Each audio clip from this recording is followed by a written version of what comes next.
This story happened in the year 1991 and is a very tragic but true story. My wife Alex and I were invited to my best friends, Tim and Jessica's private mountain house for the night, and to have a sort of small house party. And they had recently gotten engaged and invited us to celebrate with them. They also asked my brother Daniel and his girlfriend Madison to join us as well. My brother drove us all to Tim and Jessica's house. It was a wonderful private house in the woods and mountains. This took place during the summer, so the weather was really nice as well. We drove up the long driveway part and headed inside to greet our friends. We got to the house around 7 p.m. Jessica had been preparing a meal for all of us. We ate dinner, chatted, and reminisced about old times, and then played some fun couples games while we shared some wine and snacks. I honestly don't remember what the time was. I'm guessing around 10 p.m. or something. But we heard a knock on the front door. We all looked at each other with great confusion. I asked Tim if he was expecting anyone else, and he said no. Jessica opened the door and I stood next to her. And it was a woman. She must have been in her early 20s. She looked pale and had dark bags under her eyes. She said that she and her husband had broken down and they needed help. She then pointed behind herself and down the driveway. There is a pickup truck with the hood of the bonnet open and some guy waving at us. Myself and Daniel didn't know the first thing about cars, but Tim did. And so Tim offered to go down with some of his tools and to take a look.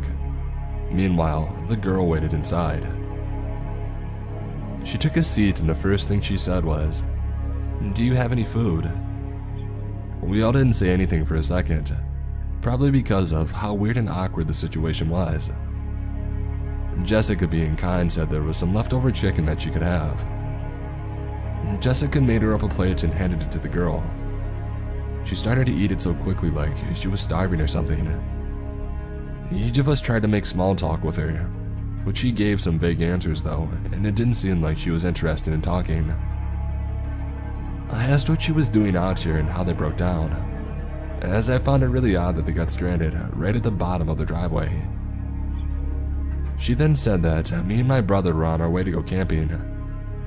I said, "Brother, I thought you said you're with your husband." She carried on, slowly eating before mumbling, and said something like, "Oh yeah, I met my husband." I thought, something just isn't right with all of this. And so, I went to take a look through the window down the driveway, and I couldn't see Tim or her supposedly husband. I said to my brother Daniel that we should go down and check if everything is alright, and he agreed with me. Daniel and I headed down the long driveway, while sharing each other's suspicions about that girl. When we got down to the car, Tim nor that guy was anywhere in sight. But what we did see was the toolbox that Tim had brought with him. It was on the floor with tools scattered everywhere. Daniel and I called out a few times, Tim, are you out here?" Both of us scanned the nearby woods and we couldn't see a thing. It had gradually been getting darker, and we couldn't see anything without flashlights, so going further into the woods was pointless. And so Daniel said that we should go back and call the police. About halfway up the driveway, we heard a scream coming from the house. It was one of the girls. Daniel and I ran up to the house as fast as we could, burst through the door and couldn't see where the girls were. We each called for our other halves' names. We heard another scream coming from upstairs. We ran upstairs and saw that girl kicking and screaming at the bathroom door while holding a kitchen knife. Daniel and I tackled her to the ground and disarmed her of the knife. Daniel held the girl down while I went to check on the girls. Jessica had been slashed with a knife on her arm. It wasn't serious, but she was in some pain. Alex and Madison were untouched. I said that Tim is missing and we don't know where he is. Alex went to call the police but said that she couldn't get through. She said that there was no dial tone. As we couldn't get through to the police, I said let's just tie this girl up and wait until we figure out what to do. I asked Jessica where the flashlights were. Daniel and I grabbed the flashlights and said, we needed to look for Tim as we think he was in trouble. I said to the girls, keep trying to get through to the police. We'll be back in 20 minutes and then we would drive to the nearest police station or anywhere with a phone in Daniel's car. Daniel and I went outside and we searched nearby for Tim. We walked around in the woods calling Tim's name.